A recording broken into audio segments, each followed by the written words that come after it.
ओम शांति। 21 फरवरी 2025 की प्रातः मुरली में बाबा ने कहा, मीठे बच्चे, पासवें ऑनर होना है तो बुद्धि योग थोड़ा भी कहीं ना भटके, एक बाप की याद रहे।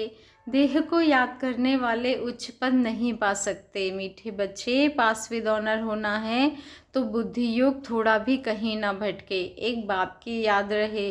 देह को याद करने वाले उच्च पद नहीं पा सकते। प्रश्न है, सबसे ऊंची मंजिल कौन सी है? उत्तर है, आत्मा जीते जी मरकर एक बाप की बने और कोई याद ना आए, देह अभिमान बिल्कुल छूट जाए, यही है ऊंची मंजिल। निरंतर देही अभिमानी अवस्था बन जाए, यह है बड़ी मंजिल। इसी से कर्मातीत अवस्था को प्राप्त करेंगे। गीत बजा है तू प्यार का सागर है। ओम शांति। अब यह गीत भी रॉन्ग है। प्यार के बदले होना चाहिए ज्ञान का सागर। प्यार कोई लोटा नहीं होता, लोटा गंगा जल आदि का होता है। तो यह है भक्ति मार्ग की महिमा। यह है रॉन्ग और वह है राइट। बाप पहले पहले तो ज्ञान का सागर है। बच्चों में थोड़ा भी ज्ञान है तो बहुत उच्च पद प्राप्त करते हैं। बच्चे जानते हैं कि अब इस समय हम बरोबर चैतन्य देलवाड़ा मंदिर के भांति हैं। वह है जड़ देलवाड़ा मंदिर और यह है चैतन्य देलवाड़ा। यह भी वंडर है ना, जहाँ जड़ यादगार है वहाँ तुम चैतन्य आकर बैठे हो। परंतु मनुष्य कुछ समझते थोड़े ही हैं। आगे चलकर समझेंगे कि बरोबर यह गॉड फादरली यूनिवर्सिटी है। यहाँ भगवान पढ़ाते हैं। इससे बड़ी यूनिवर्सिटी और कोई हो ना सके। और यह भी समझेंगे कि यह तो बरोबर चैतन्य देलवाड़ा मंदिर है। यह देलवाड़ा मंदिर तुम्हारा एक्यूरेट यादगार है। ऊपर छत में सूर्यवंशी चंद्रवंशी है, नीचे आदिदेव आदि देवी और बच्चे बैठे हैं। इनका नाम है ब्रह्मा। फिर सरस्वती है ब्रह्मा की बेटी। प्रजापिता ब्रह्मा है तो जरूर गोप गोपियाँ भी होंगे ना। वह है जड़ चित्र जो पास्ट होकर गए हैं, उन्हों के फिर चित्र बने हुए हैं। कोई मरता है तो झट उनका चित्र बना देते हैं। उनकी पोजीशन बायोग्राफी का तो पता है नहीं, ऑक्यूपेशन नहीं लिखे तो वह चित्र कोई काम का ना रहे। मालूम पड़ता है फलाने ने यह कर्तव्य किया है। अब यह जो देवताओं के मंदिर है, उन्हों के ऑक्यूपेशन, बाबा कहते हैं उन्हों के ऑक्यूपेशन बायोग्राफी का किसको पता नहीं है। ऊंचते ऊंच शिव बाबा को कोई भी नहीं जानते हैं। इस समय तुम बच्चे सबकी बायोग्राफी को जानते हो। मुख्य कौन कौन होकर गए हैं जिन्हों को पूजते हैं। ऊंचते ऊंचे भगवान। शिवरात्रि भी मनाते हैं तो जरूर उनका अवतरण हुआ है, परंतु कब हुआ, उसने क्या आकर किया, यह किसको भी पता नहीं है। शिव के साथ है ही ब्रह्मा, आदिदेव और आदि देवी। कौन है? उन्हों को इतनी भुजाएं क्यों दी हैं? क्योंकि वृद्धि तो होती है ना। प्रजापिता ब्रह्मा से कितनी वृद्धि होती है। ब्रह्मा के लिए ही कहते हैं 100 भुजाएं, 1000 भुजाओं वाला। विष्णु व शंकर के लिए इतनी भुजाएं नहीं कहेंगे, ब्रह्मा के लिए क्यों कहते हैं? यह प्रजापिता ब्रह्मा की ही सारी वंशावली है ना, यह कोई बाहों की बात नहीं है। वह भल कहते हैं 1000 भुजाओं वाला ब्रह्मा, परंतु अर्थ थोड़े ही समझते हैं। अब तुम प्रैक्टिकल में देखो, ब्रह्मा की कितनी भुजाएं हैं। यह है बेहद की भुजाएं। प्रजापिता ब्रह्मा को तो सब मानते हैं, परंतु ऑक्यूपेशन को नहीं जानते। आत्मा की तो बाहें नहीं होती, बाहें शरीर की होती हैं। इतने करोड़ ब्रदर्स हैं तो उन्हों की भुजाएं कितनी हुई। बाबा कहते हैं परंतु पहले जब कोई पूरी रीति ज्ञान को समझ जाए तब बाद में यह बातें सुनानी है। पहली पहली मुख्य बात है एक। बाप कहते हैं मुझे याद करो और वर्षे को याद करो। फिर ज्ञान का सागर भी गाया हुआ है।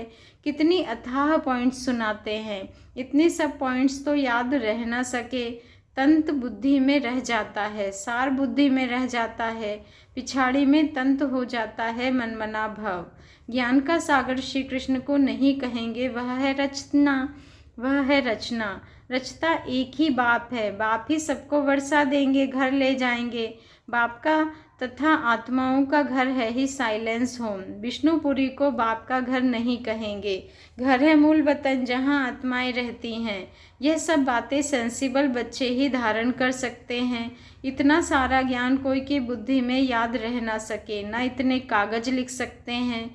यह मुरलियाँ भी सबकी सब इकट्ठी करते जाएं तो इस सारे हॉल से भी जास्ती हो जाएं। उस पढ़ाई में भी कितनी ढेर किताब होते हैं। इम्तिहान पास कर लिया फिर तंत बुद्धि में बैठ जाता है। बैरिस्टरी का इम्तिहान पास कर लिया, एक जन्म लिए अल्पकाल सुख मिल जाता है, वह है विनाशी कमाई। तुम्हारी तो यह बाप अविनाशी कमाई कराते हैं भविष्य के लिए। बाकी जो भी गुरु गोसाई आदि है वह सब विनाशी कमाई कराते हैं। विनाश के नज़दीक आते जाते हैं, कमाई कम होती जाती है। तुम कहेंगे कमाई तो बढ़ती जाती है, परंतु नहीं, यह तो सब खत्म हो जाना है। आगे राजाओं आदि की कमाई चलती थी, अभी तो वे भी नहीं है। तुम्हारी कमाई तो कितना समय चलती है। तुम जानते हो यह बना बनाया ड्रामा है जिसको दुनिया में कोई नहीं जानते हैं। तुम्हारे में भी नंबरवार है जिनको धारणा होती है, कई तो बिल्कुल कुछ भी समझा नहीं सकते हैं। कोई कहते हैं हम मित्र संबंधियों आदि को समझाते हैं, वह भी तो अल्पकाल हुआ ना। औरों को प्रदर्शनी आदि क्यों नहीं समझाते, पूरी धारणा नहीं है। अपने को मियाँ मिट्ठू तो नहीं समझना है ना। सर्विस का शौक है तो जो अच्छी रीति समझाते हैं उनका सुनना चाहिए। बाप उच्च पद प्राप्त कराने आए हैं तो पुरुषार्थ करना चाहिए ना, परंतु तकदीर में नहीं है तो श्रीमत भी नहीं मानते, फिर पदभ्रष्ट हो जाता है। ड्रामा प्लान अनुसार राजधानी स्थापन हो रही है, उसमें तो सब प्रकार के चाहिए ना। बच्चे समझ सकते हैं, कोई अच्छी प्रजा बनने वाले हैं, कोई कम। बाप कहते हैं हम तुमको राजयोग सिखलाने आया हूँ। देलवाड़ा मंदिर में राजाओं के चित्र हैं ना, जो पूज्य बनते हैं वही फिर पुजारी बनते हैं। राजा रानी का मर्तबा तो उच्च है ना, फिर वाम मार्ग में आते हैं तब भी राजाई अथवा बड़े बड़े साहूकार तो हैं। जगन्नाथ के मंदिर में सबको ताज दिखाया है, प्रजा को तो ताज नहीं होगा। ताज वाले राजाएं भी विकार में दिखाते हैं। सुख संपत्ति तो उन्हों को बहुत होगी, संपत्ति कम जास्ती तो होती है। हीरों के महल और चांदी के महलों में फ़र्क तो होता है। तो बाप बच्चों को कहेंगे अच्छा पुरुषार्थ कर उच्च पद पाओ। राजाओं को सुख जास्ती होता है, वहाँ सब सुखी होते हैं। जैसे यहाँ सबको दुख है, बीमारी आदि तो सबको होती ही है, वहाँ सुख ही सुख है, फिर भी मर्तबे तो नंबरवार है। बाप सदैव कहते हैं पुरुषार्थ करते रहो, सुस्त मत बनो। पुरुषार्थ से समझा जाता है ड्रामा अनुसार इनकी सद्गति इस प्रकार इतनी ही होती है। अपनी सद्गति के लिए श्रीमत पर चलना है, टीचर की मत पर स्टूडेंट ना चले तो कोई काम के नहीं। नंबरवार पुरुषार्थ अनुसार तो सब है। अगर कोई कहते हैं कि हम यह नहीं कर सकेंगे तो बाकी क्या सीखेंगे। सीखकर होशियार होना चाहिए। जो कोई भी कहे यह समझाते तो बहुत अच्छा है, परंतु आत्मा जीते जी मरकर एक बाप की बने और कोई याद ना आए, देह अभिमान छूट जाए, यह है ऊंची मंजिल। सब कुछ भूलना है, पूरी देही अभिमानी अवस्था बन जाए, यह बड़ी मंजिल है। वहाँ आत्माएं हैं ही अशरीरी, फिर यहाँ आकर देह धारण करती है। अब फिर यहाँ इस देह में होते हुए अपने को अशरीरी समझना है। यह मेहनत बड़ी भारी है। अपने को आत्मा समझ कर्मातीत अवस्था में रहना है। सर्फ को भी अकल है ना, पुरानी खाल छोड़ देते हैं, तो तुमको देह अभिमान से कितना निकालना है। बाबा कहते हैं मूल वतन में तो तुम हो ही देही अभिमानी, यहाँ देह में होते अपने को आत्मा समझना है। देह अभिमान टूट जाना चाहिए। कितना भारी इम्तिहान है, भगवान को खुद आकर पढ़ाना पड़ता है। और कोई बाबा कहते हैं ऐसे कोई और कह ना सके कि देह के सब संबंध छोड़ मेरा बनो, अपने को निराकार आत्मा समझो, कोई भी चीज़ का भान ना रहे। माया एक दो की देह में बहुत फंसाती है, इसलिए बाबा कहते हैं इस साकार को भी याद नहीं करना है। बाबा कहते तुमको तो अपनी देह को भी भूलना है, एक बाप को याद करना है, इसमें बहुत मेहनत है। माया अच्छे अच्छे बच्चों को भी नाम रूप में लटका देती है, यह आदत बड़ी खराब है। शरीर को याद करना यह तो भूतों की याद हो गई। हम कहते हैं एक शिव बाबा को याद करो, तुम फिर 5 भूतों को याद करते रहते हो। देह से बिल्कुल लगाव नहीं होना चाहिए। ब्राह्मणी से भी सीखना है, ना कि उनके नाम रूप में लटकना है। देही अभिमानी बनने में ही मेहनत है। बाबा के पास भलचाट बहुत बच्चे भेज देते हैं, परंतु बाबा उस पर विश्वास नहीं करता है। कई तो कहते हैं हम शिव बाबा के सिवाय और किसको याद नहीं करते हैं, परंतु बाबा जानते हैं, पाए भी याद नहीं करते हैं। याद की तो बड़ी मेहनत है, कहाँ ना कहाँ फंस पड़ते हैं।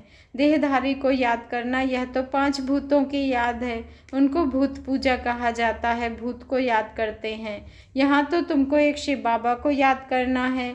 पूजा की तो बात नहीं, भक्ति का नाम निशान गुम हो जाता है, फिर चित्रों को क्या याद करना है, वह भी मिट्टी के बने हुए हैं। याद बाप कहते हैं यह भी सब ड्रामा में नूंद है। अब फिर तुमको पुजारी से पूज्य बनाता हूँ। कोई भी शरीर को याद नहीं करना है सिवाय एक बाप के। आत्मा जब पावन बन जाएगी तो फिर शरीर भी पावन मिलेगा, अभी तो यह शरीर पावन नहीं है। पहले आत्मा जब सतो प्रधान से सतो रजो तमो में आती है तो शरीर भी उस अनुसार मिलता है। अभी तुम्हारी आत्मा पावन बनती जाएगी, लेकिन शरीर अभी पावन नहीं होगा। यह समझने की बातें हैं। यह पॉइंट्स भी उनकी बुद्धि में बैठेगी जो अच्छी रीति समझकर समझाते रहते हैं। सतो प्रधान आत्मा को पावन बनना है, बाप को याद करने की ही बड़ी मेहनत है। कईयों को तो जरा भी याद नहीं रहती है। पास विद ऑनर बनने के लिए बुद्धि योग थोड़ा भी कहीं ना भटके, एक बाप की ही याद रहे, परंतु बच्चों का बुद्धि योग भटकता रहता है। जितना बहुतों को आप समान बनाएंगे उतना ही पद मिलेगा। देह को याद करने वाले कभी उच्च पद पा ना सके। यहाँ तो पास विद ऑनर होना है, मेहनत बगैर यह पद कैसे मिलेगा। देह को याद करने वाले कोई पुरुषार्थ नहीं कर सकते। बाप कहते हैं पुरुषार्थ करने वालों को फॉलो करो, यह भी पुरुषार्थ ही है ना। यह बड़ा विचित्र ज्ञान है, दुनिया में किसको भी पता नहीं है, किसकी भी बुद्धि में नहीं बैठेगा कि आत्मा की चेंज कैसे होती है। यह सारी गुप्त मेहनत है।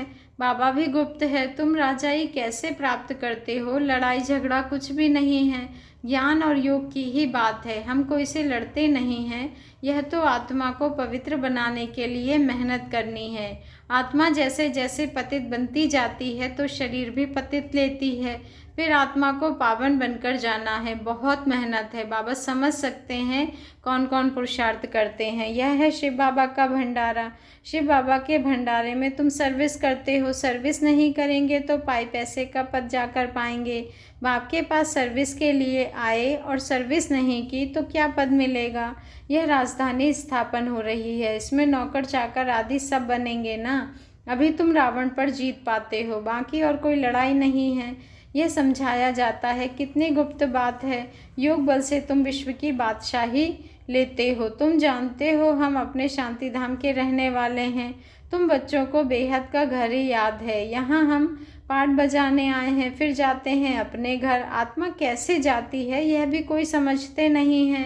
ड्रामा प्लान अनुसार आत्माओं को आना ही है। अच्छा, मीठे मीठे सिके लधे बच्चों प्रति माता पिता बाप दादा का याद प्यार और गुड मॉर्निंग। रूहानी बाप की रूहानी बच्चों को नमस्ते, और हम रूहानी बच्चों की रूहानी माता पिता बाप दादा को दिल से याद प्यार, गुड मॉर्निंग और नमस्ते। शुक्रिया बाबा, शुक्रिया। धारणा के लिए मुख्य सार है, फर्स्ट पॉइंट है, किसी भी देहधारी से लगाव नहीं रखना है। शरीर को याद करना भी भूतों को याद करना है, इसलिए किसी के भी नाम रूप में नहीं लटकना है। अपनी देह को भी भूलना है। सेकंड पॉइंट है, भविष्य के लिए अविनाशी कमाई जमा करनी है। सेंसिबल बन ज्ञान की पॉइंट्स को बुद्धि में धारण करना है। जो बाप ने समझाया है वह समझकर दूसरों को सुनाना है। वरदान है, कल्प कल्प के विजय की स्मृति के आधार पर माया दुश्मन का आह्वान करने वाले महावीर विजयी भव। कल्प कल्प के विजय की स्मृति के आधार पर माया दुश्मन का आह्वान करने वाले महावीर विजयी भव। आज का स्वमान है, मैं महावीर विजयी आत्मा हूँ। महावीर विजयी बच्चे पेपर को देखकर घबराते नहीं हैं, क्योंकि त्रिकालदर्शी होने के कारण जानते हैं कि हम कल्प कल्प के विजयी हैं।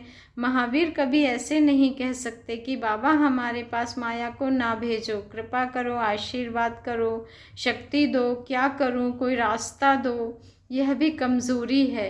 महावीर तो दुश्मन का आह्वान करते हैं कि आओ और हम विजयी बने। स्लोगन है, समय की सूचना है, समान बनो, संपन्न बनो। समय की सूचना है कि समान बनो, संपन्न बनो।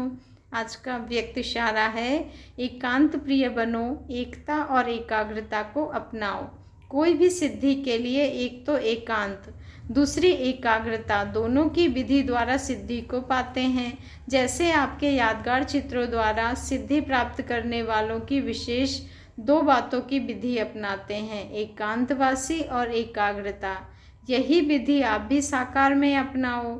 एकाग्रता कम होने से, बाबा कहते हैं, एकाग्रता कम होने के कारण ही दृढ़ निश्चय की कमी होती है।